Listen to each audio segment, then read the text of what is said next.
শাপলা সত্তরে 13 সালে ছোট্ট সোনামণিগুলোর যে মাধ্যেছে শুধু রিমান্ডে আল্লাহ যখন মতিঝিলকে নিবেন হাসর মাঠে রিমান্ডে, এই মতিঝিল বল তোর অনুফরমানুতে কয়টা লাশ, সব উঠে যাবে। আলেমেরা আমাদের প্রাণ নিয়ে ফেলবে, বলে যাচ্ছি আর কয়দিন বেঁচে থাকবো, পলিসি বলে দিচ্ছি, তোমরা একটা বলয় তৈরি করো সব আলেম মিলি একসাথে। 50টা সিট যদি তোমরা পাও তাহলে 50টা আসনে তোমরা সংসদে নামাজ পড়তে পারবা। তোমাদের দেখা দেখি আওয়ামী লীগ বিএনপির আরো 10টা এমপি নামাজ পড়বে, তাহলে আয়নাগর তৈরি হবে না, ঠিক কিনা?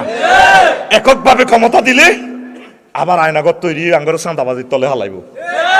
জেগে ওঠো, জেগে ওঠো, কি তাবলিগ, কি হেফাজত, কি জামাতে ইসলাম, কি সরমনাই, সব আমরা এক দল, সব এক দল। এই আলেম আল্লাহর কাছে তোমাকে জবাবদিহি করতে হবে। তোমার কারণে যদি উম্মতকে কেটে টুকরো টুকরো করে দেয়, কোয়ালিশনের বিকল্প নাই। আমরা দেখিয়ে এলেছি এত বছরে, ঠিক কিনা? যেটাই ক্ষমতা পায় ফাঁসা মোড়া হয়ে যায়, সব দিকে কোবায়। অনুমতি লাগে হাতের কাছে মাহফিলের লাই, আল্লাহ ডাইরেক্ট অনুমতি দিয়েছে। আল্লাহর লগে আমরা চুক্তিপত্র করছি, লিতু বাইয়িন লিন-নাস, ঠিক কিনা?